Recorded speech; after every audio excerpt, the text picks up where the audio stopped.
and welcome to episode number 23 of the Launch and Beyond podcast. For listeners who have been with us from the start, you will have heard Adam and I share how we met a few years ago training at 10th Planet Jiu-Jitsu here in Melbourne. In between rounds of trying to choke each other out, we struck up conversations, developed a friendship, which eventually led to this podcast being born.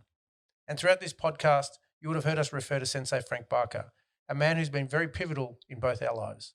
In a career as a martial artist spanning over 40 years, Frank has been awarded 15 black belts in a variety of disciplines. Yes, you heard that correctly, 15. He's the first black belt to be awarded this honour in the 10th Planet Jiu-Jitsu system here in Melbourne, and he's one of only two in this system in the Southern Hemisphere. What Adam and I are really excited about in this episode is talking to Frank about how the principles and the lessons he's learned through a lifetime can be applied to both business and in life. We deep dive into who you become under compression in martial arts, in business, and in life. And importantly, we aim to have some fun. If we could just get Frank to come out of his shell, that should work out really, really well. Hold on to your hats, everybody. Frank is in the house. This week's episode is called Black Belt Living, and we hope you enjoy it.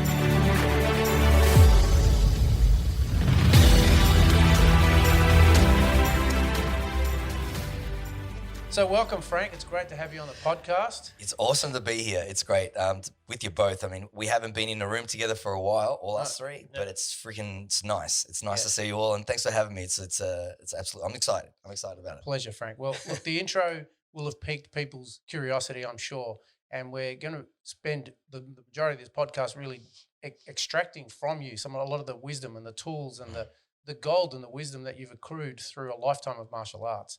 And you're very humble in this area, so we're going to tease that out of you. Yeah, when I say 15 black belts, we really want. This is an opportunity. You've earned the right, and within our listeners, we want them to position you and see just how important what it is, a lifetime of this discipline. What you've learned and how you, in a short period, can transfer a lot of those principles that will make somebody else's life so much better. So we're really grateful to have you here.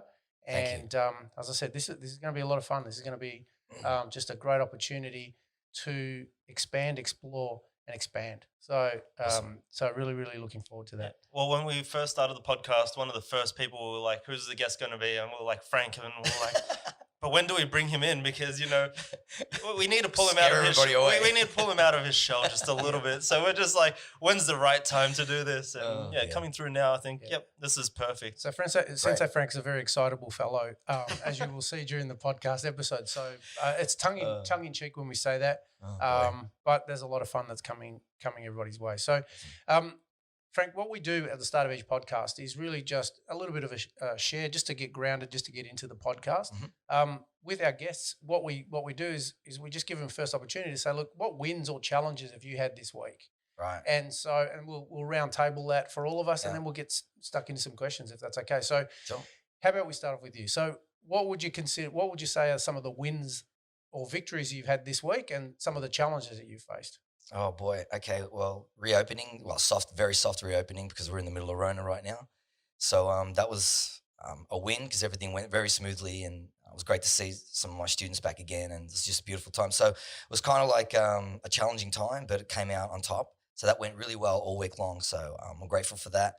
Also, my brother and I have been training together, and this is a very exciting thing for me because I share a lot of training history with my brother Vince. He's 18 months older than me. He's in a Hawaiian Ironman Australian representative in 2003. We competed Ironman 2002, 2003 together, and then he qualified for the big dance in Kona.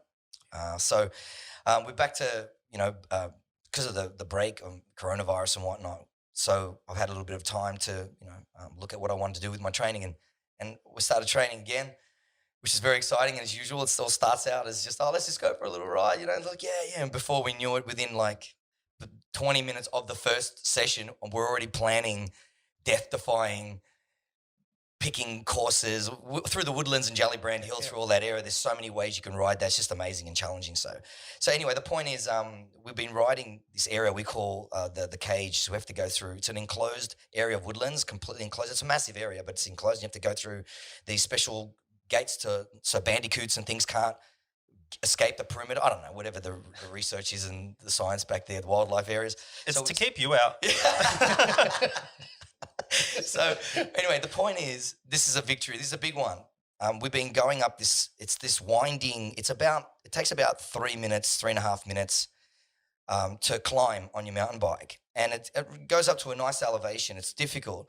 I think it's about 10 or 12. I think it's 12% gradient. 12% on my brother's little calc. He's got this little computer thing. It tells us everything: elevation, blood pressure, everything, the cycles of the moon, everything. Right. That's what you need. So anyway, the point is, last week we did it, and we've been training really hard, and my legs are sore 5 out of 7 days, especially hanging out with him. And my previous best was 320, 321 actually getting up there. He got up there in 308, looking over his shoulder, seeing if I'm still coming. Frank, hurry up. Right, that guy, he's unbelievable. Anyway, so he pushed me again, and we went 308 this time, so it was like a 12, 13 second PB. That's that was awesome. on Tuesday. Yeah, that was on Tuesday. Yeah. So that was a huge victory. And also, Thursday morning, I was shattered. I was so tired and dead, and I still managed to get out with Vince and ride. So I didn't want to. I didn't feel like it. It was a nice day, but I was like, oh, man, I just could easily just stay in.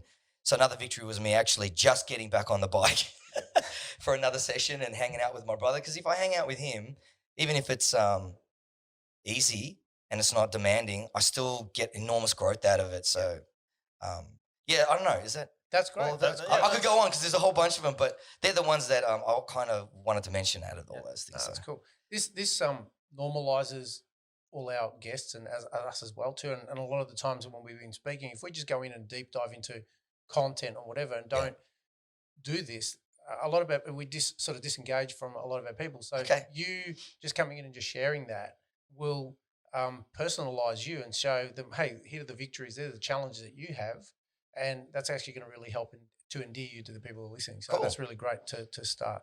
So thank you. Adam, what about you? How's your week, wins and challenges? Yeah, this week was it was interesting because I've gone into like full psycho mode. I'm like, you know what? I'm going to go full plant-based this week, not even having a teaspoon of oil in my food. I'm not going to have any alcohol. I'm just literally no processed, no flour, no breads, no pastas, like crazy, just vegetables and fruit.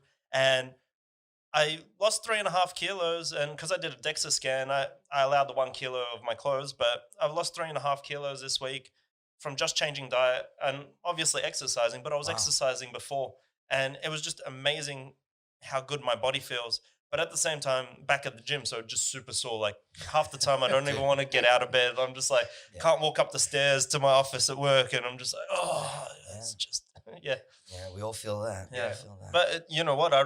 I'm definitely enjoying that pain. It's been a long time coming. Well, it's true. What they say, you either you're going to be sore and tired anyway. So we'd rather be sore, tired over it, super fit and strong and skillful and dangerous, or sore, tired and have nothing. You'd rather, what's the saying? I'd rather be a warrior in a garden, like a soldier in a garden, a warrior in a garden than a gardener in a war. Right? Yeah, pretty much. I'd rather be just stiff and sore rather than diseased and infected, Well, leading on to that, how's your neck been not actually training jiu-jitsu? Can you turn it? Do you have full range of motion my neck's fine. Actually, at the moment, I'm just coming off a little bit of a levator scap strain. So, but other than that, my neck is fine. I mean, look, come on, man, my neck's as strong as, come on, you I know, I remember jiu-jitsu, like the first couple weeks back, every time your neck is just like, I don't want to move anymore. Those muscles have just never been utilized in that way before. So it's a rude awakening for some people. And to anybody listening who's never done jiu-jitsu, it's actually a really passive, it's called the gentle art. The gentle art, yeah. Which part? When you're filling in the membership form, that's the gentle part. Well, how many times have you ever tried to tense your esophagus to stop you from choking before until you get into jiu-jitsu? You've never done that. And all different muscles. Anyway, Jim, how was your week? My week, interesting as well, for the want of using a word too many times. A win was the gyms and jiu-jitsu started. The challenge was the gym and the jiu-jitsu started. Because, I always look at this for people when they go, hey, I've made a decision. And I've been training consistently anyway, right? But it just went next level. Yeah. And just having that, yes, at the moment it's solo drills at jiu-jitsu, and we're all following social protocols, and we're being socially responsible and all those things. But it's amazing how much you can strain even doing that, right? So what I'm reminded of the times where someone says, look, I've made the decision to train and exercise, and they go in, they train, they bust their butt, they go in the mirror, they look at themselves and look exactly the same, just that they're sore. And they go, what's the difference? So, but I agree that it's just having that sensitivity and soreness and actually having, I just felt different. I felt grounded.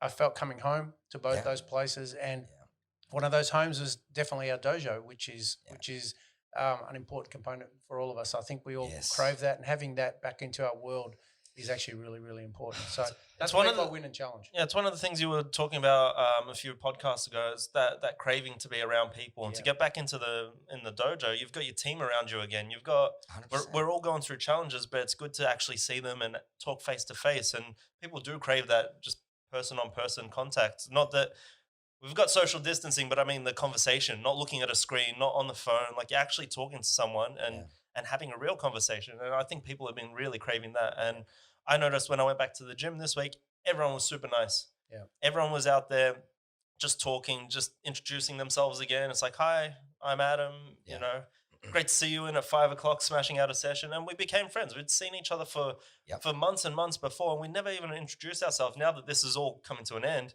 we're like, oh no, hi, I'm your friend, I'm your friend, I'm your friend, I'm your friend. Come talk to me, be friends. For sure. One thing I was hoping that that the world would get out of this situation was that an appreciation and of being more grateful for just the simple things. Yep. I've always tried to, gratitude and appreciation is the whole essence of my being. I've always been raised to be grateful for the people around you, because I've been so lucky to have so many amazing people around me in my life, supporting me and being the influencers for me and being the role models for me and stuff. So, and I love hearing that, because that's what I wanted. Because, bad shit happens, but it's not what happens. It's how you take it. You know what I mean? It's how you invent in it, get creative in it, and how you can find that stretch position to stay away from the panic zone, but don't get comfortable in it. That balance. I mean, it's an opportunity to grow, and I think there's been a lot of growth, and I'm glad to hear it's a great story. I love that. Yeah, I love that, because I think that's a great segue into us starting and talking a little bit about you, and specifically about the value that you'll bring to this podcast and our audience as well too. So we're really interested in your wisdom regarding martial arts, and as we mentioned, a lifetime of being immersed in it. And it's funny, because when I think of you, Frank, it's not someone who has this is not something I do, this is who I am, right? And you've embodied the identity of a martial artist and a warrior in a warrior's way. And just even in hearing what you're saying, just in those few moments, you can hear that filtering through just those principles. So it's going to be great value to deep dive into this and actually see where that goes in terms of how we can basically filter it through for everybody listening. So sure. Now we're going to talk about your own podcast as well too. It's called the 10 Podcast that you run with Manny's and Ali. So if it's okay, we'll come back to that later on, because anybody who will want to hear more about Frank and what he has to share as well, do yourself a favor, get onto the TED podcast. It's really good. There's a whole variety. It's not just jiu-jitsu, it's actually current affairs. Between you and Manny, there's a wealth of knowledge in so many areas and disciplines. And the podcast can go so many different ways, and it has, but that's a reflection of, the magic of the two of you working in that podcast. So full kudos to you. Thank you. Having said that, go Manny. Go Manny. Hello, Manny. Hey, Manny. But having said that, I guess our core group are entrepreneurs and business owners. So at the risk of putting a leash on the three of us and staying within the lane of that, it's not to be containing. It's just really to go, okay, let's apply this specifically and frame it up so that we're using that from the filter. So anybody who's listening, they don't have to have had experience in jiu-jitsu, right? They don't have to have done what you've done and others have done. But what we're basically saying is, if you're smart about this, if you're dissecting the wisdom that's coming out of a lifetime of following a pathway, and you can then apply it to your life, that's great things will happen as a result of that. 100%. So we're looking at what all collectively the three of us have learned within the lifestyle of martial arts, and how taking those lessons from there can be applied to business and life will make you a better human as well. So really excited about all that. So Frank, I guess from a starting point, I mentioned at the start, 15 black belts. Please tell us a little bit about that, just by explanation of how that breakdown of that is, and what that involves. Well, First of all, I hate it when people want me to add up my black belts because I just find it difficult to even hear the number. It's so crazy. Like the fact that I did the work to hear that still doesn't really sit well with me. I don't know. Is that I got issues? No. That's good. It's because you're humble. That's the thing. Look, I mean, I've got it drummed into me from the first day. Martial arts, not only from the people that were my teachers, but also the reality of it is that if you're training correctly under the right guidance of someone who's trained correctly, so it's lineage is super important, pedigree is super important, bloodlines, unbroken centuries and all that stuff, like it's very important. So all of my martial arts all came from really deep sources, not all of them, but most of them. And the ones that weren't really steeped in history, the bonds and the closeness and the camaraderie that martial arts brought was so strong in such a short time. It just showed you that only comes from like suffering together. And when I say suffering, it's just the arduousness, the austerity of the martial arts culture. If it's handed down correctly and it's transmitted correctly, they're like my little disclaimers, because these days, if the news is even fake. You know what I mean? Like, come on. So. Well, I remember when I first started training karate with you, I had a black belt first dan, and you're like, yeah, sure, come. My cousin was training with you at the time, and I walk in the door and you go, your black belt means nothing. Like, pretty much just throw it in the bin. That's not true. That's not true. No, you pretty much fake news. No, we are the news. That's it. No, but you pretty much said now you're starting back at white belt, so learn everything in the right process and start again. And it's the beginner's mindset, really. Well, if I'm interpreting what you're saying, it's basically going, not so much gone, but it's beginner's mindset. 100%. Yeah. How can you feel? How can I put more in your cup if it's already overflowing with what you know? You got to let that go. You have to empty your cup. It sounds cliche, but it's really true. Yep. So, where I was going with that. So tell us in terms of the specific disciplines absolutely. and the I guess the progression from one to another. Because I'm curious to find out how you started, and we'll get to that. But I think it was just a case of tell us a little bit about your experience and the stages of training that you've gotten to. Okay, well, I started as a 9-year-old in '79, and so I've been training for 41 years. I haven't had any breaks. Yeah, I have had some leaner years and leaner moments, but I've always been fit and strong and competitive and always looking for projects, along the way. So Zendokai freestyle karate was the way I started. It's a combination of classical Goju-ryu karate with, American kickboxing, and then that eventuated to Muay Thai as well and whatnot, and then a grappling eventually. But once we got to those levels, we had to start looking outside of our own system for more answers, and that's when I really started exploring. Okay. So, and that took me to Aikido as well. So within the freestyle karate, I'm a 3rd degree black belt, and in Aikido, I'm a 1st degree black belt in weapons and empty hand. And the reason I got into Aikido is because I was sent out on a project to have a look at some of the grappling arts that are out there, because as most people in '93, when Hoist Gracie, submitted all those people in the UFC 1 and 2, and I think 3, we all wanted jiu-jitsu. So we're looking for it, and we weren't really sure what to look for. And there weren't many instructors at the time. So it bumped me into Aikido, which was really surprising and unexpected, because I never learnt and was never trained in a Japanese dojo before. It was always in church halls, community halls, high school halls, by Australian teachers and whatnot. So here I was, and I just found coincidence, luck, whatever you want to call it, universe, synchronicity. Exactly, I believe in all that stuff. With Michael Fields Sensei, who was the highest ranked, most Japanese trained Australian in Australia, and I'm like, oh my God, he's in Cursory Fitzroy. So I went down there, and 3 years just whizzed by. I got my black belt there. So there's 2 in there, because there's the empty hand and the weapons are strong weapon system. Wow, man, it really helped all my weapons training. It was like a glue that rope that binded all of those systems together. So there's 2 there. Then and by the way, if I back up with the Muay Thai, there's a red singlet in there. The red singlet signified a teacher level in it, so it was like 2 levels above black belt. So it's not like a black belt, but it's considered that level playing field with it. So then moving forward, Koruchinati I spent the next 13 years in with the legends Sensei Patrick McCarthy, and I became a 5th degree black belt in that, and that encompasses like an MMA system in a gi with so much science to support all of the aims and our objectives. We were just, man, out of the karate world, that's like the Navy SEAL system, if you know what I mean, you know. I know, I was there. Yeah, it was really, really awesome, you know. And street fighting was the whole thing that I was raised on, so everything had to be real. So going back to the Aikido thing, I didn't learn Aikido because I wanted to learn how to fight. I already knew how to fight. I did a 30-man kumite. That's a marathon grading. It's called the blood grading. Back in 1992, I was a 21-year-old, one of the youngest to do it at the time, in the Wildcat division, which was a notorious division of some of the toughest,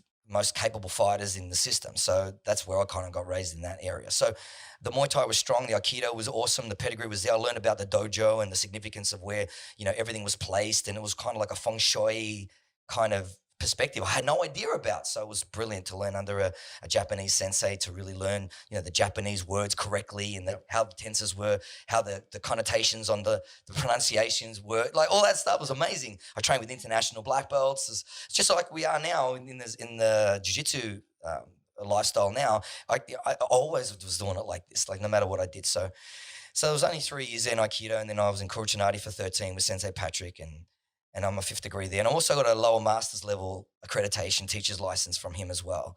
I also did a weapons system, Yamaneru Kobudo, which is a mountain stream system. So a very ancient art that kind of ran parallel to Kuruchinati. So 5th degree black belt there, lower master's levels there, and a 3rd degree black belt there in weapons. And I was the first student to be ranked under him in the world in that system.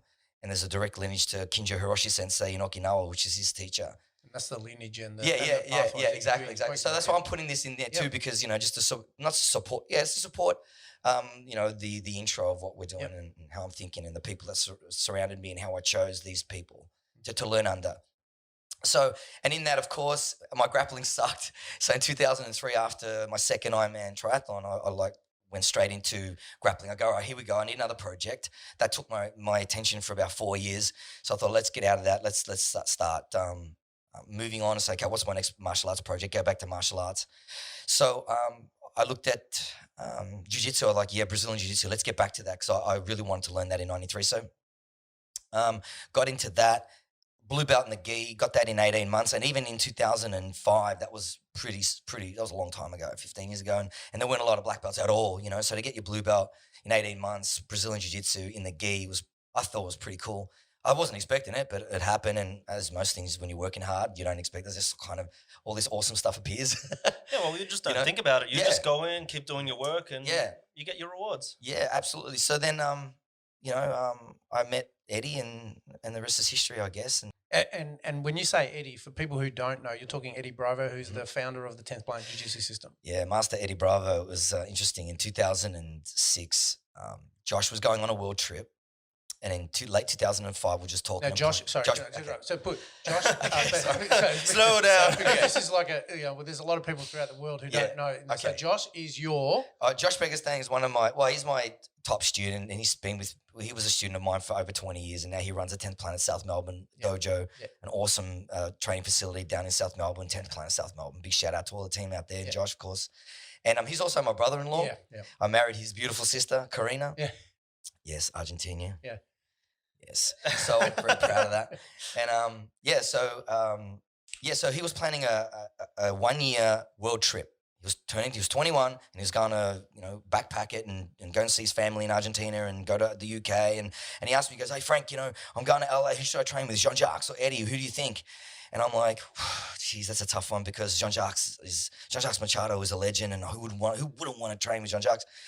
And Eddie Bravo has just done this amazing thing, and I've been following Eddie's work for so long, and I'd love to train with him. But hey, I said, Eddie Bravo's a Jean-Jacques black belt. Like, Jean-Jacques gave Eddie his own black belt. And Eddie's now devised this awesome no-gi clinching system, because we're all freestyle, sort of street fighting, kind of classical trained martial arts, eclectic thinkers. So we wanted to do stuff that was really applicable to us. So we'd love the idea of not relying on the gi, So that's what the attraction was. So I said, mate, go train with Eddie. And if you can go and show up at Jean-Jacques, I don't know how far it is. I don't know, look into it, So we didn't know. So Josh flew out earlier in the year. Months went by. He's in the UK. He flies to LA. I meet him there. Mm-hmm. And we met Eddie. And and then I came back, and Josh continued his trip around the world, and I kept going, and then he came back, and we hooked up again, continued training, and Man, that was 2006, 2008. We became affiliates. 2015, I became the first black belt in the Southern Hemisphere to represent 10th Planet Jiu-Jitsu. Now we have 5 full-time training academies in Australia, and they're all my students. You know, Josh trained with me, of course. 10th Planet South Melbourne was the first, and 10th Planet Hobart. You know, Jem and Nat, Frank, I'm over there running things. 10th Planet Hobart. We have 10th Planet Brisbane over there with Jack Langley and Devin Kutsu. We have 10th Planet Adelaide with Daniel Marinelli and the team down in South Australia. So it's just expands. It's just growing and growing. See, one little idea, man. We walked into that school. We had no idea. And I've got to be real. I kind of, because some people said, oh, you're from Australia. Oh, yeah, this guy from Australia was down. And, oh, yeah, you're from Australia. Do you know this guy from this jiu-jitsu down there? I was like, wait a second. We're not the first Aussies. I was like, we can't be the first, right? So when I was realizing, wait a second, there's been plenty of Australian martial artists come through here. How come we never heard about this sooner? Yeah. You know what I mean? Yeah. And then you look 14 years later, what can happen?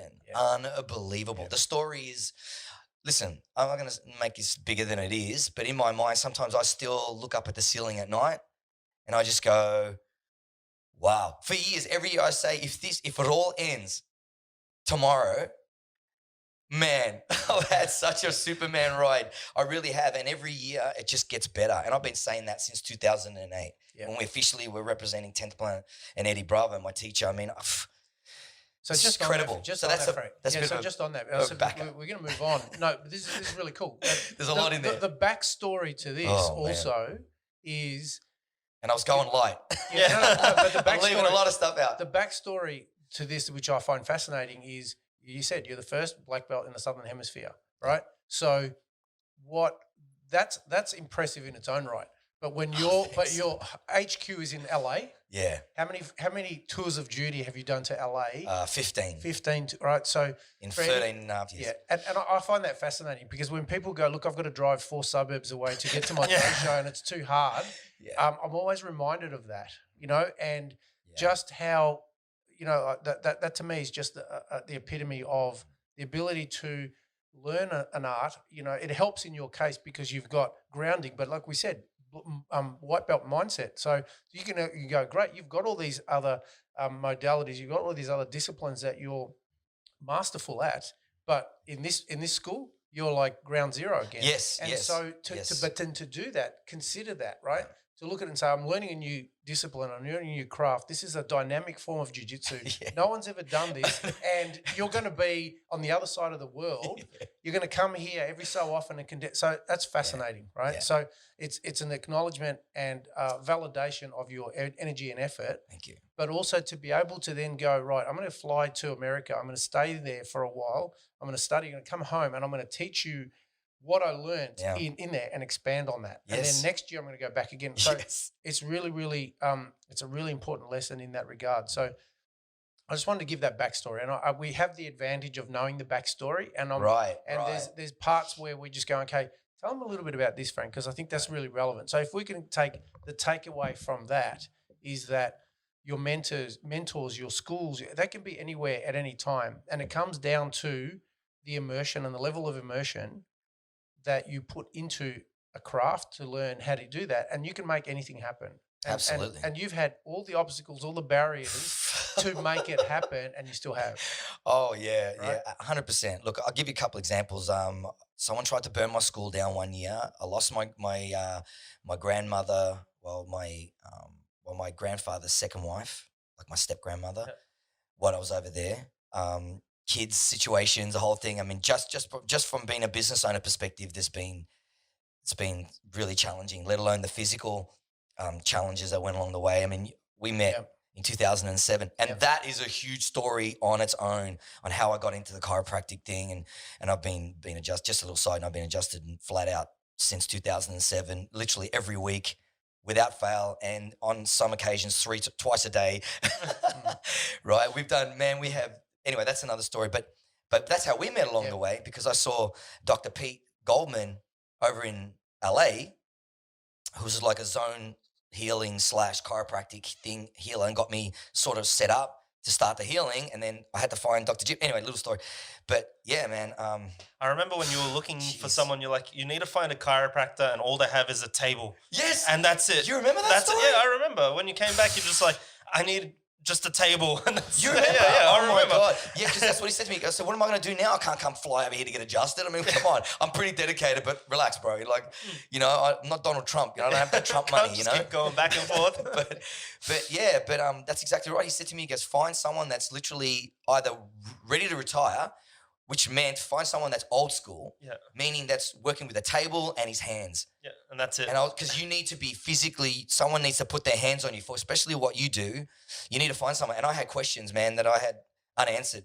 You know, because chiropractic hasn't had a great reputation the whole way through. There's always challenges for the chiropractic movement, and that's another reason why I loved it too. So I was like, that sounds like 10th Planet. Yeah. Well, actually, there's never been a forum that this has actually been discussed, and it's actually opened up a file in my brain. So actually, at one point, I do actually want to talk about that because Sure. Because while I don't really talk about chiropractic much in this podcast. Oh, okay. Right? No.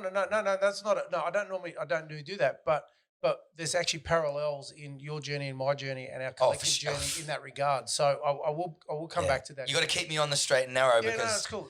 Man, we can go into some side streets that go. We do like in Rome. Yeah. It's like the post-jiu-jitsu rolls. Like after that, your mind's just firing at 1,000 miles, and you're just like, let's talk about the world's problems and solve them all on the jiu-jitsu. And we go into different places. But so let's put some frames around this and let's keep. Can't remember what you asked me. That's okay. I'm going to ask you another question. Is my microphone? You're fine. Yeah. We're picking it all up. All right. Great. So Frank, in terms of the disciplines, from one to the other to the next one, right? You know, what are some of the biggest lessons and learnings that you've taken out of a lifestyle and a lifetime in the martial arts? Show up. Just show up every day. You want to think about from the classroom to the concrete. Just let that one sink in. Show up. You're not going to show up, you know, rested and at 49 beats a minute, resting heart rate, and you're not going to have no soreness in your body. I mean, you're going to get that anyway, just being a human being on this planet with the resistances we already have. So one thing I apply from martial arts has taught me is just show up.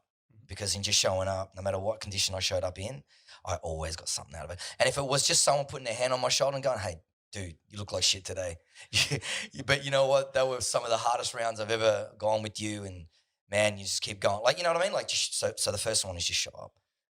Well, not to cut in, sorry, but one of the things that you talk about most is that even if we're injured, still turn up to the dojo, still do some stretching, still learn the lessons because you're always going to get something. 100%. Every single time you walk in that door, you get something. So you just turn up, even if you're injured. Don't use it as an excuse. Yeah, and showing, I mean, by just showing up, I mean in all aspects of your life. You know, showing up to that 45-minute workout that you've got on YouTube and you're on a 3-month thing with, you know, Dr. Sally, you know, or whatever it is. You know what I mean? Like, I love, you know, like all these challenges that have been coming up and stuff like that. I mean, I just love, that's just people wanting to get people moving and just creating a little team around them online to try and just keep everybody physically moving and keep their minds, you know, de-stressifying or whatever you want to call it. So showing up is very important. So that's the first thing. And also, you know, I have this little acronym that I picked up off a dude that did a seminar one time at Aberfeldy running track when I was running track in 98. And we had this little night. It was a free night that the club put on and they got him out and we had like a dinner. And he spoke a little bit, and he was the Essendon Football Club fitness guy. And he put this, you know, was it that guy? No, this was in '98. I can't even remember his bloody name. Like, I was just, you know, I was there, and I was like, I was listening. But one thing I took away was his little model, and it was CNN. You know, CNN, you right? Fake news and all that, right? Yeah. Number one. Yeah, right. Anyway, and it was consistency, and this. I stole this from him and I applied it instantly by the time I walked out of that room. And it was funny because I won the 100 meter men's in a handicap because I was running distance and I didn't look like I ran distance. I looked like I ran sprint. Yeah. But that's why my long distance coaches call me sprinter. Over there, sprinter. Bill Burke, 92 years old, right? He got a cramp in 1914 in a Ballarat marathon. I swear to God, he told this story to me once. Sprinter, over there at the 110 meter mark. Because we used to, side story, shit, sorry. No. Anyway, so they staggered us a little bit And I blew them away, right? So I won the 100 men's, and I was running in the distance group. It was really weird. But anyway, CNN. So consistency. Yep. So you got to show up. Yep. And you got to keep showing up, because you will get better if you just show up. Yep. The first N's, like CNN, no doubt. So you have to understand that you've decided to go down this road, martial arts, train with this teacher in this system, do your homework, know who you're in front of, and completely be a student of the game. Completely do everything that is asked of you, because there is a good reason for it. If you chose that dude to teach you, then you got to follow his instructions like you have to. Don't be like me. I get like a Kia pack, a flat pack or something. I'm the worst, mate. There's like 22 bolts extra, a couple of washes. My wife's freaking out. You know, like, you can't be like that. You got to read the instructions. Yep. Calmly read the instructions. So no doubt you have to remember that you're in a special place, chosen a special person to do a special thing. So you're required to be special. That means just no expectations. You do your best. Just give it your best and just do the work. So have no doubt that you're in the right place. When I chose Dr. Jim, I grilled him. That's another story. Mm-hmm. I said, I'm happy to pay a whole consultation, but I've got some questions, and it's important how you answer them. Oh, yeah, it's actually in this room. Yeah. It was in this room. You used to have a chair and a table at a desk over there. My God, it's in this room. Wow, our first day. Oh, anyway, wow. Thanks. You're lucky we're socially distanced. Anyway, so no doubt that whatever he tells me to do, I'm going to stick to. 100%, I'm going to do it. I'm going to do what he tells me to do. I'm not going to, and that's what leads me to the next one. No compromise. Yep. So there's consistency, show up. Do the work, show up, do it. No doubt, I'm sticking to the plan. We've agreed on the plan. Doesn't matter whose plan it is. Every time I go into a meeting in business or whatever, even with my family, or if we're discussing something with Dr. Jim or Josh or my heads around the world, or with Eddie, whatever it is, I don't care whose plan we agree on. But when we agree that that is the plan, we're 140% behind it. So no doubt. And no compromise, we don't stray from the plan. Now that doesn't mean we're not flexible, but we have to understand that we've got a plan. So put the work into the plan. That's why I said do your homework, do your research, know who is in front of you, know what you're working with. So when you put that foot down and you see the Christmas tree lights and it goes red, amber, green, freaking we're all in. Yep. We're all in. So CNN is kind of like in a real quick way to answer your question. It's a great frame. I'm just trying to frame it just in a little bundle. Okay, so where would that not apply in life or in business, right? Right. So that's exactly the same thing. You're basically saying, look, being all in, being committed, having that whole basically ethos about that, and even in a culture, in your business or your organization. And this plays out a lot for people where they basically say, look, you know, there's a guy called Patrick Lanciani who writes the Dysfunctions of a Team, right? Fantastic book. I love that. The Dysfunctions of a Team. It's got all these books, like there's a library up there. There's a great book. It's called The 5 Dysfunctions of a Team. And he talks about healthy conflict, right? And what he basically says is you've got to have trust in your group, your organization.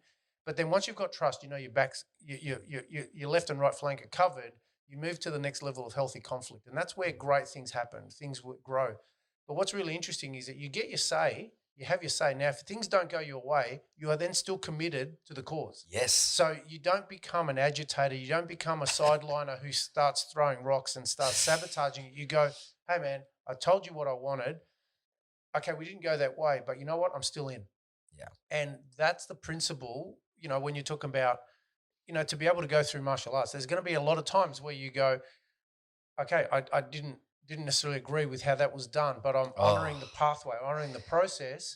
Jim, I can't tell you how true that is. And I'm actually, I'm plugging you in because I there's a particular part of the story that I hope we get to that I actually think is actually, I'm privy to background, right? No, but I think it's actually going to be really helpful. So if you trust me to go there, mate, you go wherever you want. Yeah, I think it's actually going to be really helpful. All right, so let's go. Just before you go too far, I just wanted to jump in quickly and say I did 75 hard twice, and Jim's currently doing 75, and the principles that you're saying are exactly that. So whether it's in 98 or it's in 2020, these principles translate and they stand the test of time. Like it just keeps going forward. It's amazing. Yeah, my classical karate teacher, Patrick McCarthy Sensei, always talked about the situations may vary when you're being attacked, but the principles of defending attacks and countering attacks and overcoming the adversary, the concepts and principles never change. Yeah. The situation may change, the date, the timing, the year, the century, but the principles, unless we grow another arm out of somewhere, or we're computer chipped and we're cyborgs, which we're pretty much we kind of are. But you know what I mean. So I totally get that, and that's what's beautiful about martial arts. It's a metaphor. That's why it's so powerful, and so it's withstood the test of times, because it is one of those amazing templates that you can just keep rocking in all areas of your life, no matter what it is, even up to rearing kids and, and starting businesses, and whether you're buying land for the first time, getting a loan approved, or being a dad, for the first time, or, undertaking a physically, mentally and soulfully challenging chapter, an undertaking of enormous proportion and distance. Whoa. You're going to learn a lot. Yeah, it is, because how you do one thing is how you do all things, right? 100%. So that's the crossover. Can be a problem, Jim. It can be a problem. That's why my wife's such a gun, man. She's the only one that could have put up with this cat. And Frank, just for our listeners out there as well, it's you're in an environment. It's just such a unique scenario, is because when you mentioned your lovely wife there as well. Poor Karina. Big shout out to Karina. Hello, Karina. Karina's a black belt as well too. She right? is two-time black belt. Correct. So effectively, I've got a strong queen. Tough, bro. I've got a strong queen in my world, and you know what? What I love about that is that there's no sort of submissiveness, right? It's like it forces you to level the hell up. I'm doing that, man. I've got my hands up. No, but I'm saying in terms of, are you kidding? There's no like, okay, yeah, whatever you want, whatever. And no, man. Like I know we both have strong women in our world that raises us even higher. And I'm eternally grateful to that, right? So me too. Yeah. So I just wanted to acknowledge that as well. So that's fantastic, Frank. I guess what I'd really love to find out as well is you've had the experience of going from one discipline to the other other.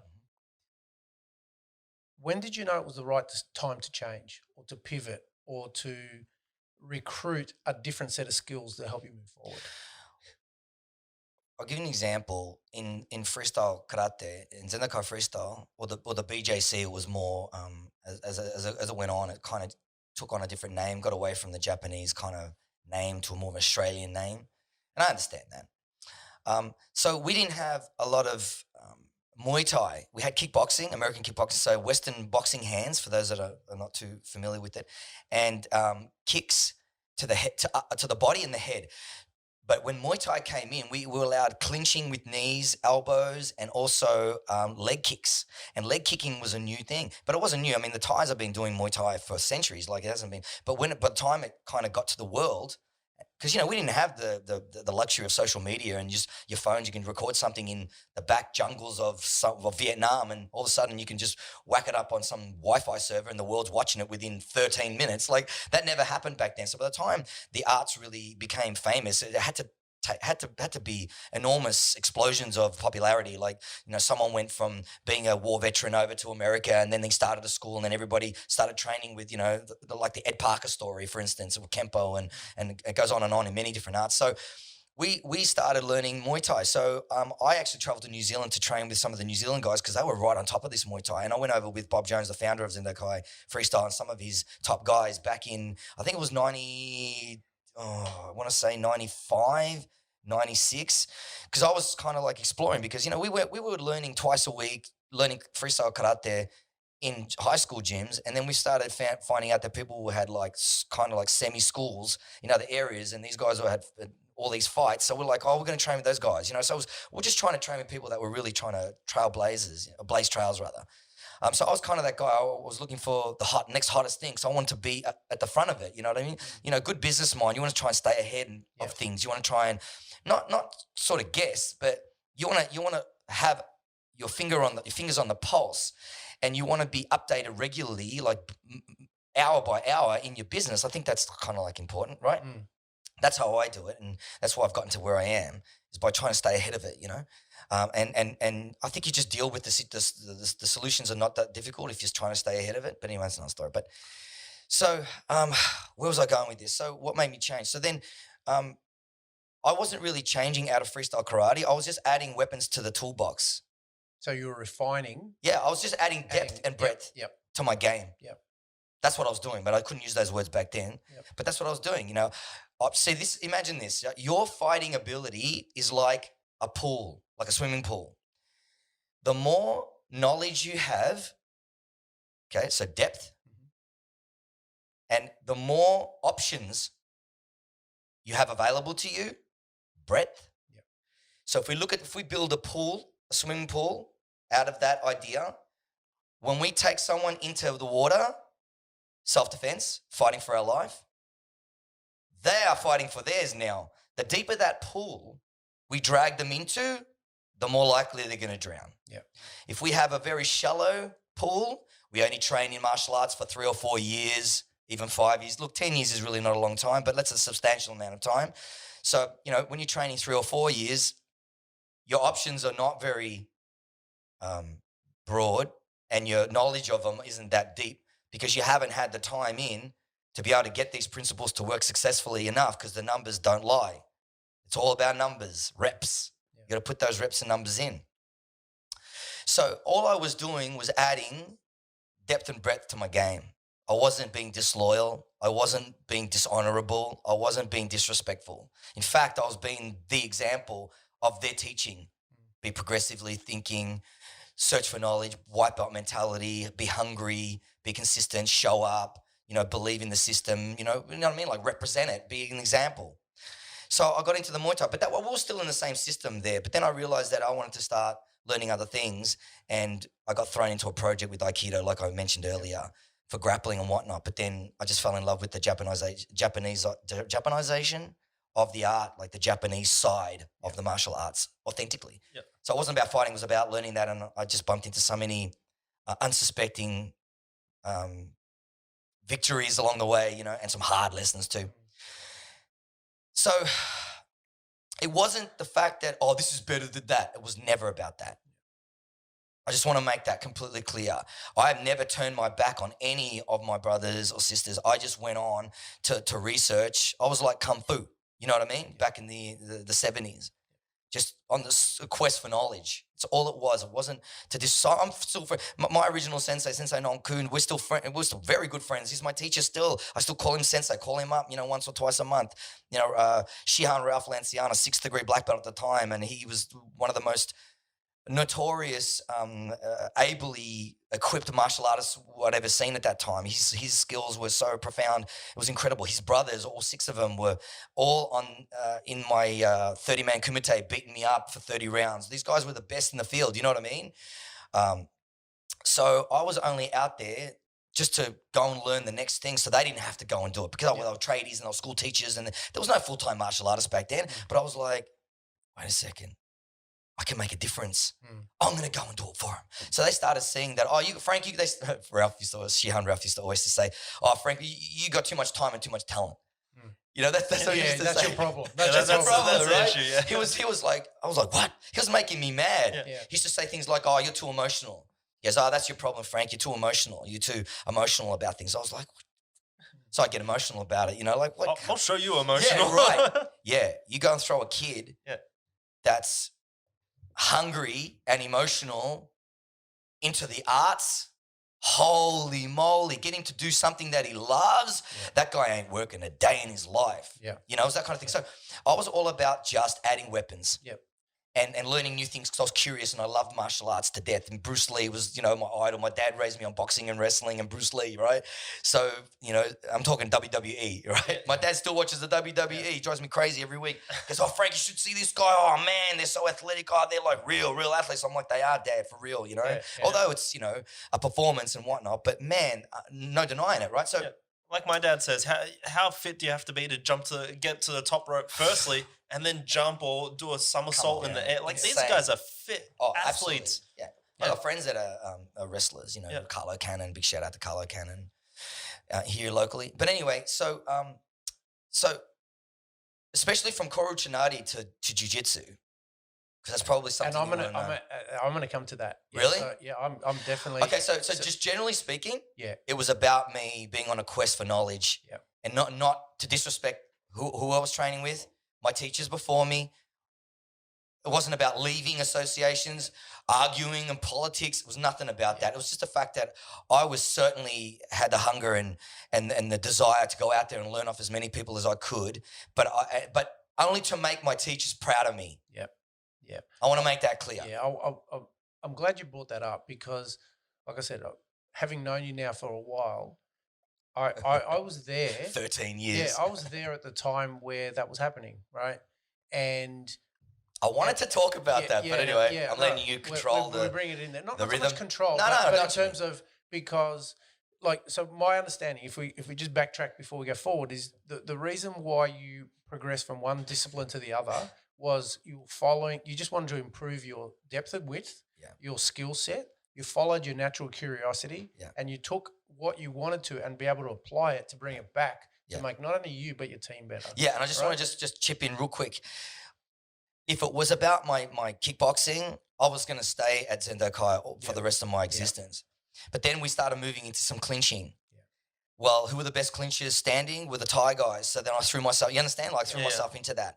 And then what about grappling now? Well, that seems to be really hot. So I thought, okay, I bumped into Aikido unsuspectingly, and you know the story as I just mentioned, but because I wanted to make sure that all of the skills I didn't want to be just a one-dimensional fighter. Yep. I wanted to be, and not just an all-rounder, because he's an all-rounder. Oh, that's kind of like that has a negative connotation. Yeah. It's like, what do you mean? You're like okay at everything? Yeah. But that's not what I meant. I wanted to be a complete martial artist, and that meant I had to get my striking, my standing, clinching, my wrestling, my takedowns, my grappling, my pinning, my chokes, my arm bars, my escapes, my counter, everything. So that's why I went on this kind of journey.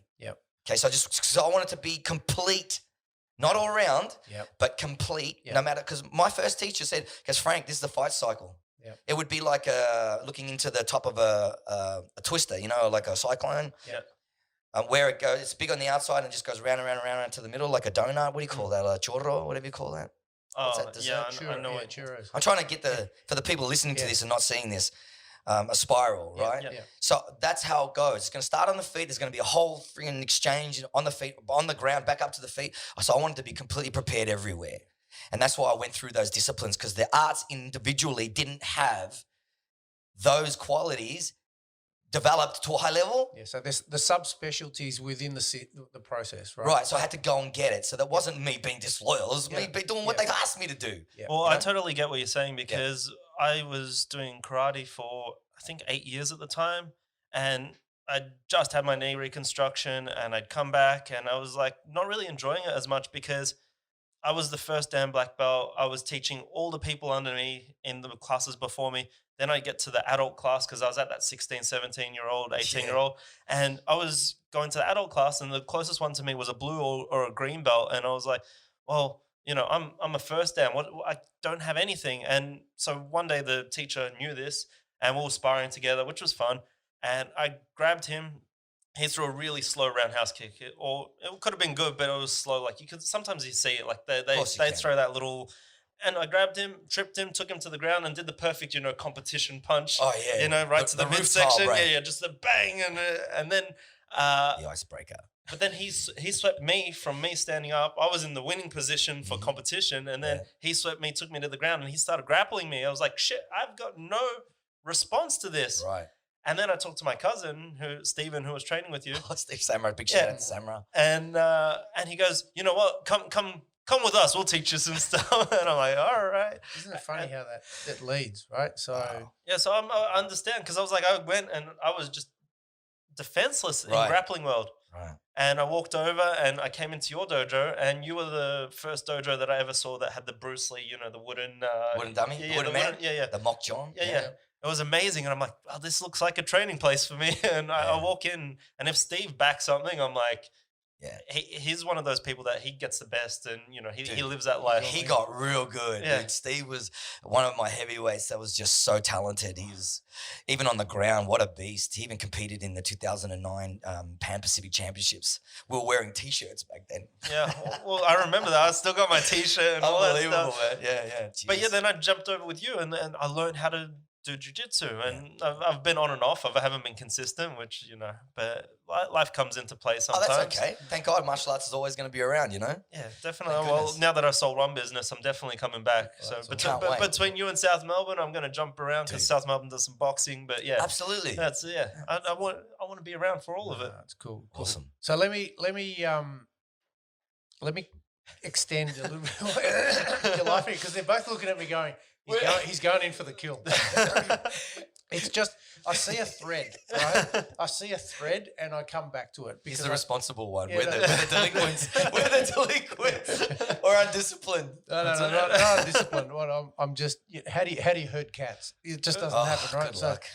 So you mentioned earlier on about, and I really get that. You mentioned that you place a high priority on pedigree, on the honor of it. Your system, incredibly loyal. Now, I'm going to take your mind back to the time that I was specifically alluded to about 5-10 minutes ago, where I was saying I was there at a time where you were transitioning from Curio Chinati. I knew he was going to ask me this. Now it's a tough day. So you're at and I realize this is really putting you on the spot and an area without notice, and so you were a 5th degree black belt in the system, the behind one of the highest ranking soldiers in this discipline in the country, right? Now, your natural curiosity wanted you to just wanted to get better. You wanted to learn to refine a skill, and you chose to look into jiu-jitsu. Now, I understand your reasons for that, but they weren't necessarily appreciated by your community. And you got a lot of pushback from that. Now, without inflaming and bringing old wounds to the surface, what I'm really curious about, because this is going to be like, how does someone turn the QE2 around? How does someone go, I'm doing this way, and then suddenly you've totally changed how you teach? Now, how does one do that when you've branded as, look, I'm in this system all in, and knowing that you are an all in type of a person, what toll did that take on you personally to pivot, to go, hey, I'm only going to get better. I want to come back to my group and I want to show you all these skills, and for them to go, no, you're not like one of us anymore. What was that like for you? It was kind of heartbreaking, and but it's okay. It wasn't their fault. I'd spent a lot of time as a Koro Chinati black belt, and I still am a Koro Chinati black belt, and I am every day. There's not a day that doesn't go by that I don't exercise the lessons and a reminder of the lessons from days gone by from my teacher and my colleagues. But at the time, it was a very competitive time, and there's a lot of international ranked black belts. I was up there with some of the highest ranks in the world, actually. I actually featured on two of Sensei Patrick's, some of his best-selling DVDs, Volume 13 and 14, Koro Chinati Fundamentals. And Josh and I were both on some of those DVDs. And I was featured twice on the Koro Journal. The Koro Journal, or the Old School Journal, was a paper that was very respected in the classical karate world, written by my teacher, Sensei Patrick McCarthy. And I was featured twice on the front covers of those. So I wasn't just ranked highly in Australia. Yes, I was one of the highest in Australia. Of course I was. But I was also up there with the best guys in the world that train under Sensei. And this is a time where Sensei was at a real big spike in his popularity in the world. He was doing some amazing work. He'd written many papers on kata and the habitual acts of physical violence, the breakdown of, one paper in particular he wrote was putting the fight back into kata. Like, this is a guy that had a multi-style background too, and developed this incredible system and taught me. So I had we were up there with what was going on, and it was very competitive. And I was right in the thick of things. But the Japanese model of raising black belts is very arduous, very subserving. And, the sensei is the boss, and everyone else, we're just We're just students. Yep.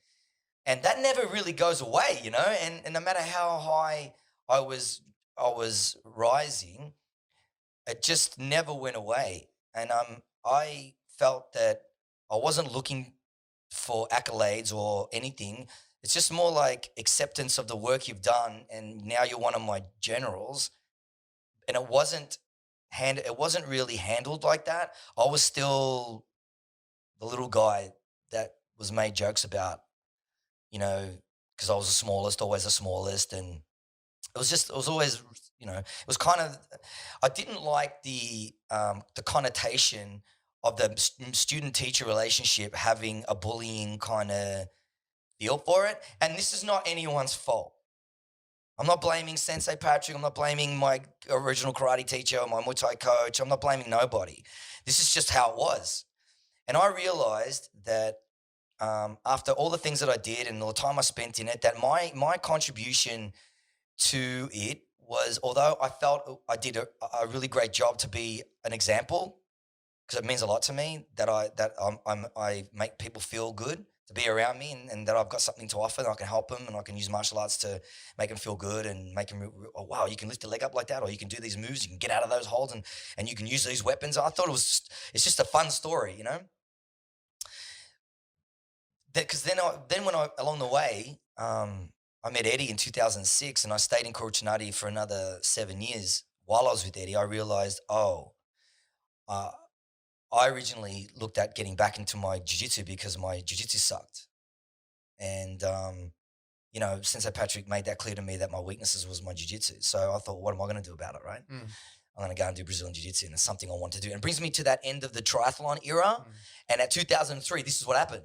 This is when it happened, that I went, oh, I got to get back into it, because my grappling was weak. And I was like, I mean, tell me I got a weakness, mate. I'm reading books, I'm borrowing books, I'm online, I'm talking to people, making phone calls, going to see this guy. I'm into it, right?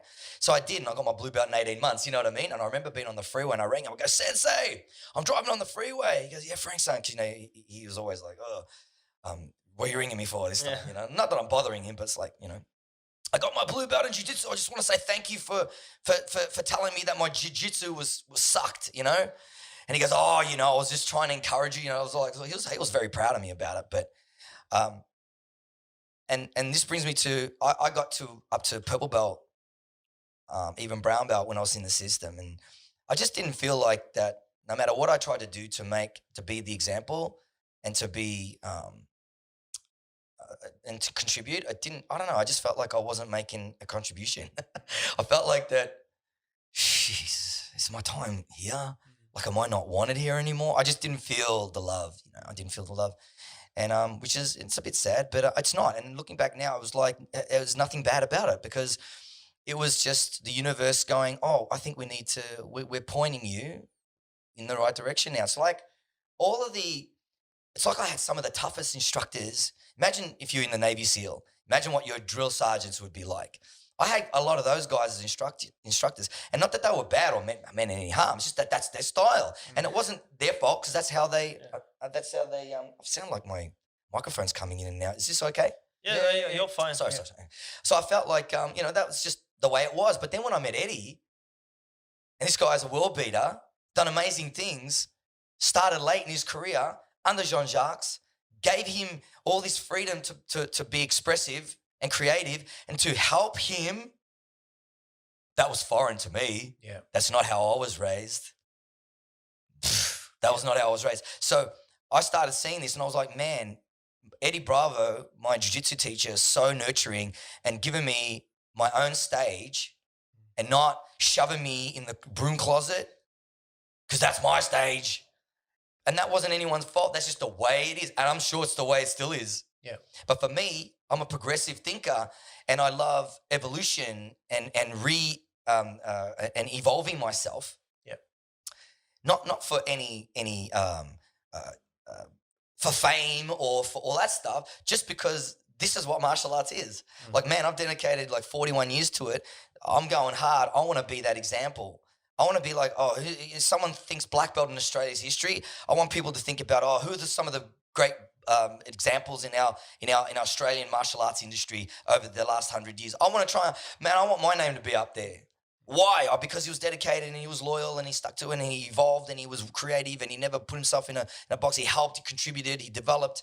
You know what I mean? I want to contribute as a human being because that's what we're supposed to do. Yeah. So when I met Eddie and I was like loved by him and he gave me plenty of opportunities to shine in my own unique way. And when he said to me, I asked him, I said, I'm really keen on representing you in my country. What do you think? He goes, done.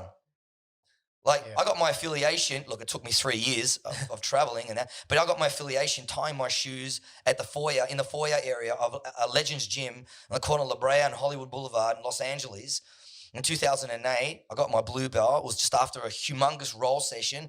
I remember Rogan was there. All the black belts we see these days were there. It was insane. I met Joey Diaz there that year because I separated my shoulder at the front of my head. Uncle Joey, yeah. Man, I was looking up at him time. I should have said, yo, Eddie, I said, look, I'm really keen on representing you. I want to be a moonhead instructor. They're called moons. All our schools around the world are called moons. 10th Planet Jiu-Jitsu, moons, moonhead instructors, that kind of thing. Well, sorry to interrupt, but if you see on top of Jim's head here, there's a moon over here. That's a tribute that's to. That's just not my bald head. That's actually the photo.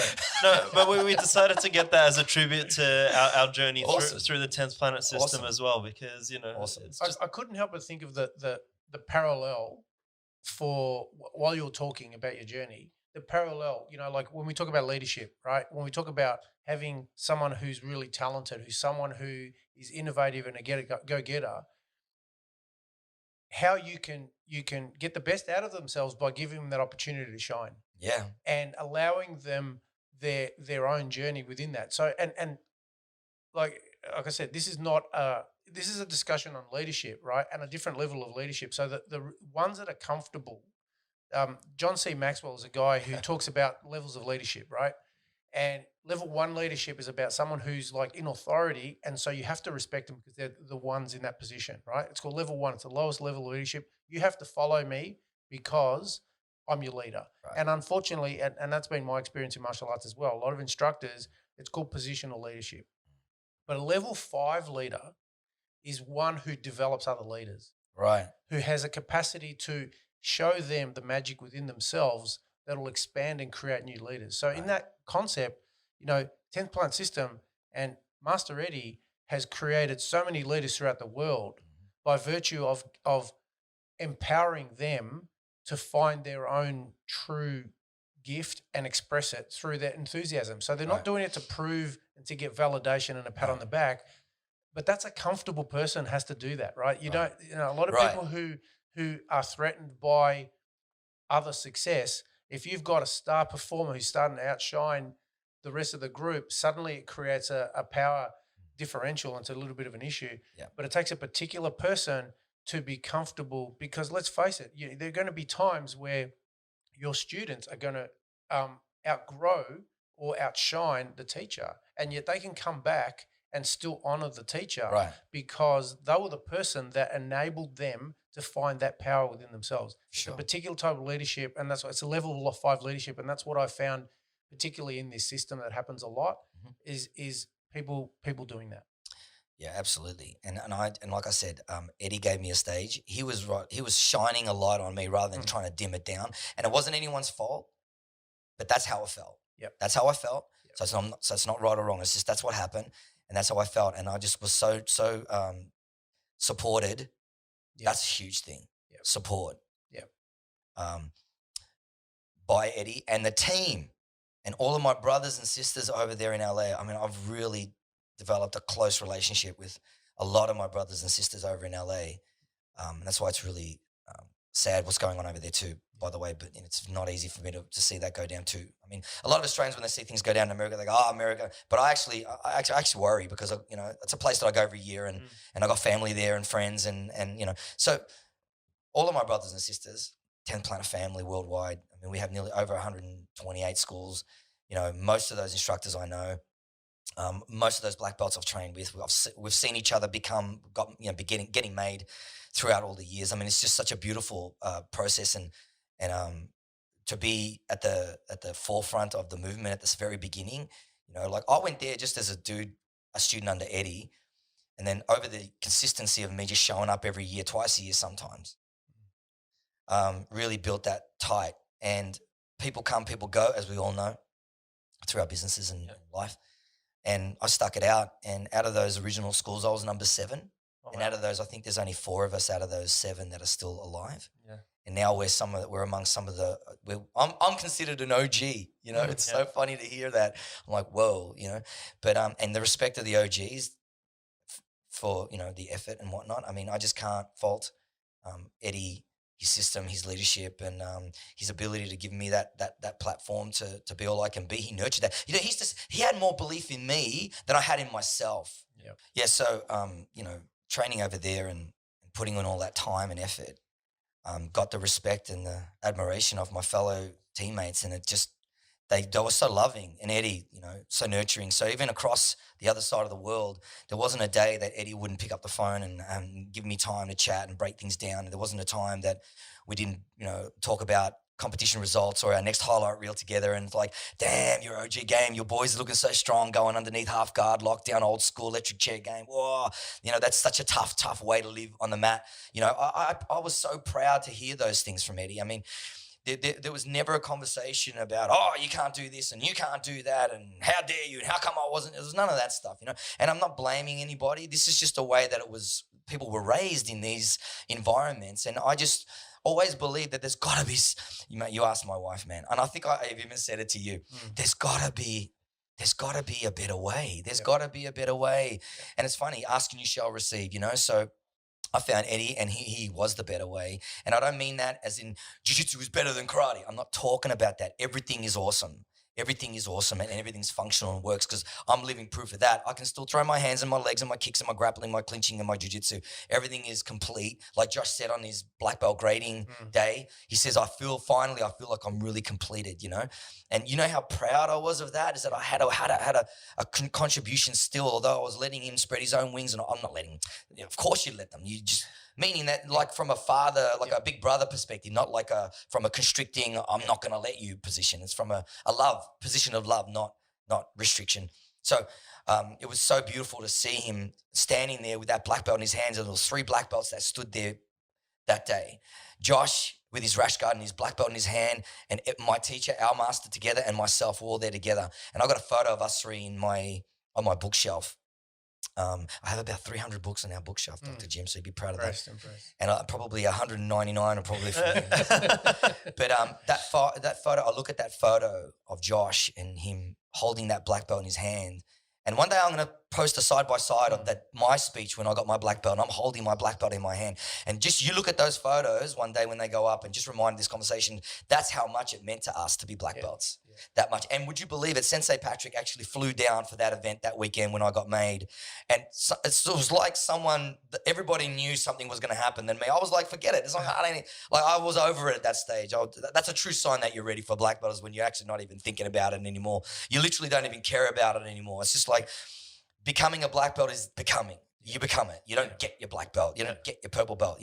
You have to become that person. Who is it that I need to be to have that black belt on my waist? Well, I've got to be out drill, out spar, out rep everyone every day. It was written on my mirror, that, you have to become it. So I was over it, So it was an amazing time. So when I think about black belt, I think about Sensei Patrick. I think about Sensei Noel, Percy's, Shihan Ralph, Sensei Michael Field, all the way up to, my original jiu-jitsu teacher, John Will, because, he introduced me to jiu-jitsu authentically. Eddie Bravo, all of my classmates that have been black belts since, you know what I mean? Yeah. It means all of those things. So I'm going to summarize a lot of that there, Frank, too, because it's been, there's been so much great content and you embody the principles, right? So like I said, I guess my role here is to actually go, okay, how do we capture this down and synthesize it to make it usable? So some of the things I've learned too is, particularly in the leadership concept, you've looked at Master Eddie and huge vision,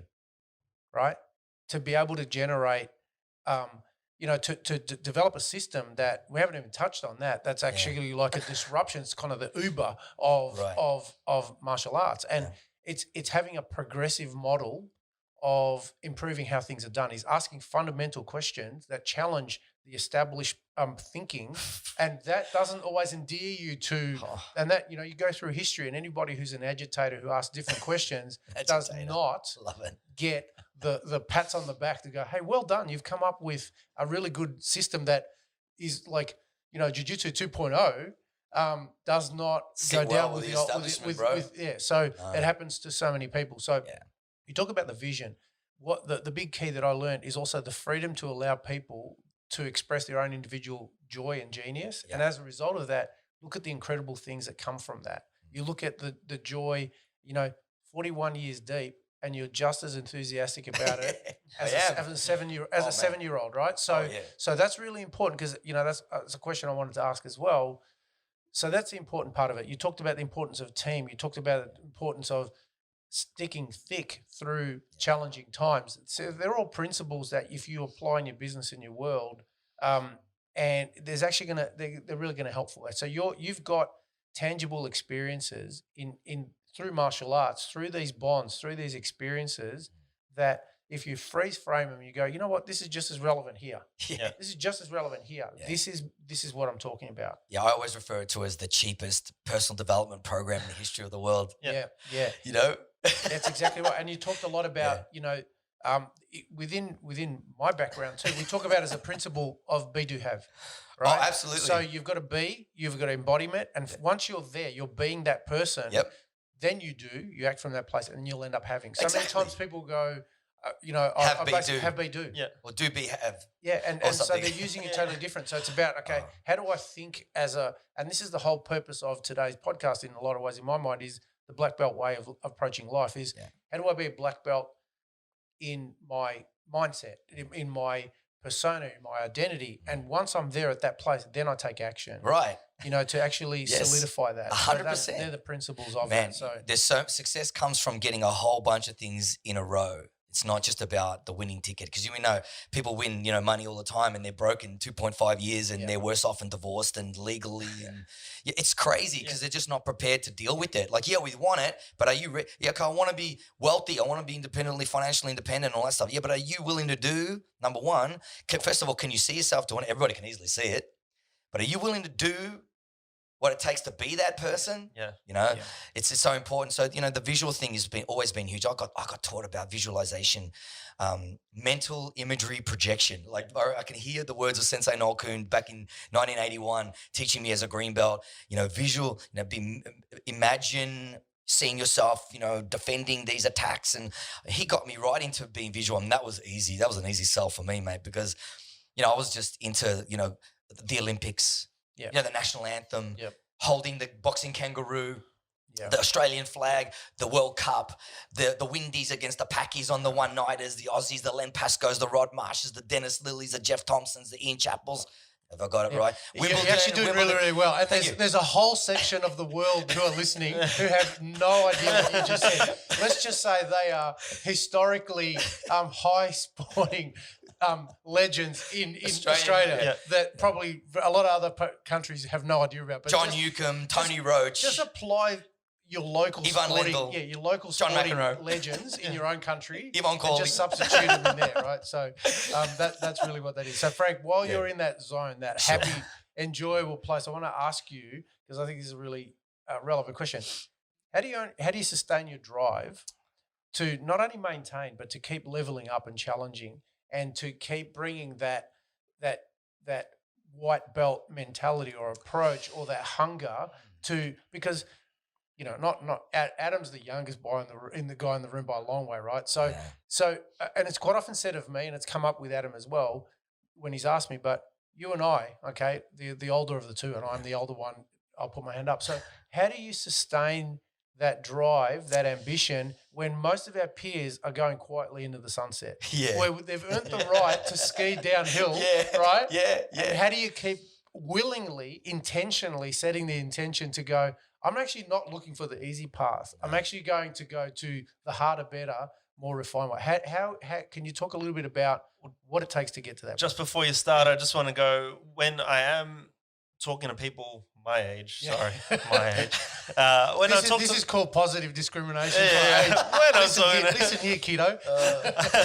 But people are like, oh, I'm pretty tired and I think I'm not going to do this much because in the long term, my body is not going to respond well and this. And then I turn around and I look at both Jim and Frank and go, I've seen Frank train like an animal. I've trained with Jim. Like I know how hard these guys hit it. And I'm like, I don't think you understand. Like don't leave anything. Like, you put it all on the mat. You just keep going and your body will build. Yeah. It doesn't, if you keep fit, happy and healthy, your body keeps getting better. Yep. It just keeps going. All right, you got niggling this and niggling that, but you're going to get that anyway.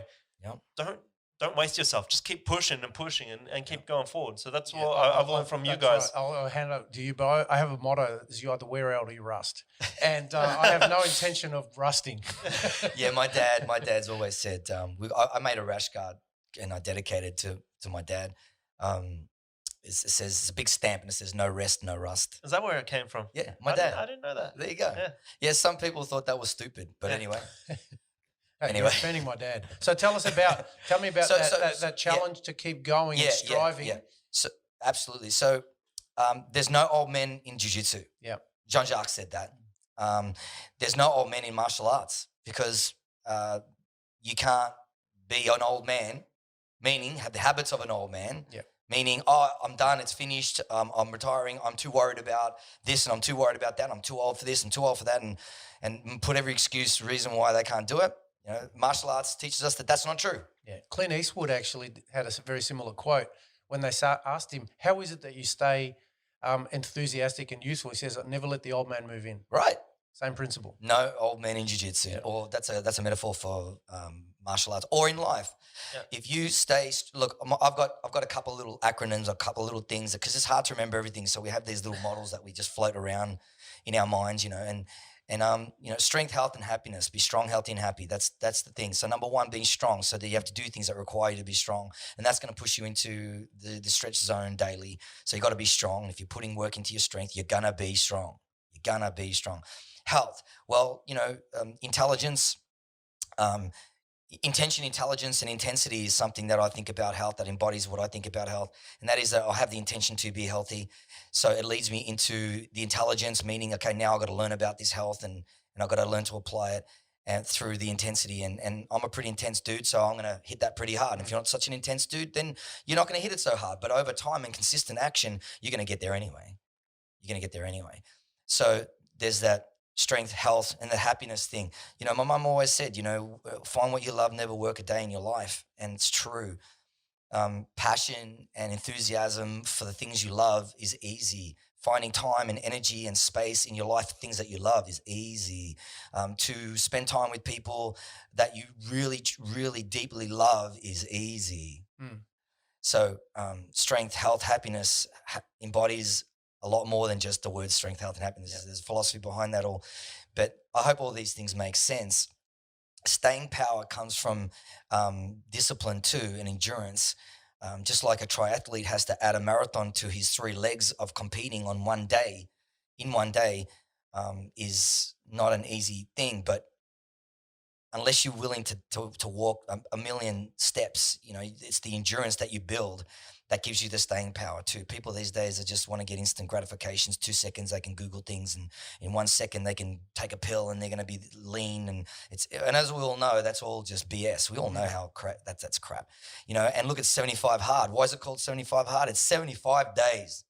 It's not 75 episodes, If it was 75 episodes to Ultimate Fitness and you can just sit there and watch it and just connect it to machines and just binge it, just binge it. You'd make $12 trillion, Yeah. It's the actual work, you have to be disciplined. How do you develop discipline? Easy. Find what you love, do that, and it's going to be easy to be disciplined, isn't it? Yeah. So what you're basically saying, if I'm understanding it correctly, is the way that you maintain that drive, that ambition, is you're personifying all those principles and putting them into daily habit and application. Mm-hmm. So by intention, you're applying your passion, your intensity, your enthusiasm for all those things, your natural curiosity, which you mentioned earlier, and you're wanting to is just you're kind of expanding the nucleus of who you are, improving day to day, and that as a mindset, as a way of life, is what expands you to different areas. And so the 2030 version of Frank is actually going to be an even better version of the one we're talking to today.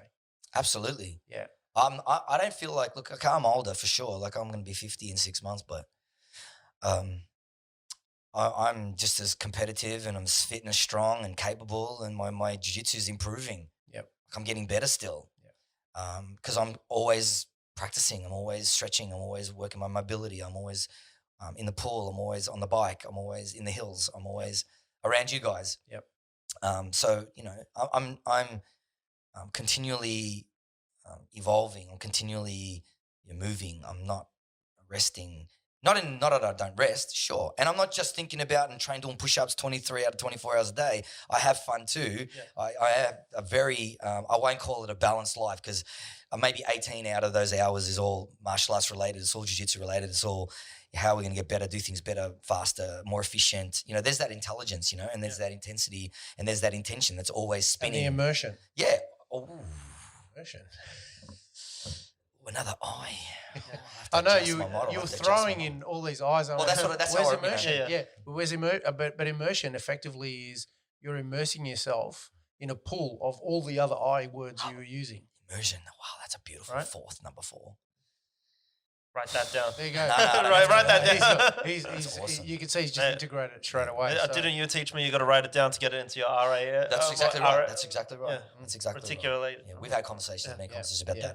I drum it into my students' heads. Like if you go into our dojo, there's a chalkboard. It's like 15 meters by 3 meters by 8 meters, whatever.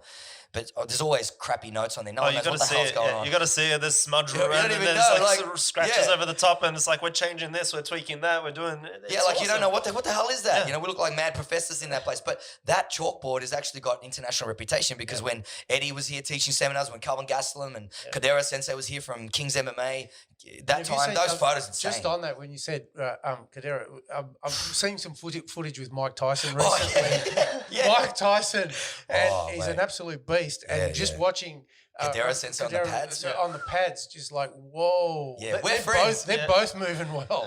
Dude, yeah, for sure. How lucky. I mean, who would have thought a local northern suburbs Italian kid, you know, went to, you know, a Catholic school, you know, learned karate and just kept chipping away and ended up in LA and meeting these people and establishing jiu-jitsu here in Australia, and then having the UFC do a breakdown with Calvin at our dojo with Kadero Sensei and the King's MMA boys, and they're throwing down in our school for 2 nights, getting ready for the big show against Rob Whittaker. That didn't happen, but holy smokes. And I just couldn't believe it. Was watching our school on UFC Embedded.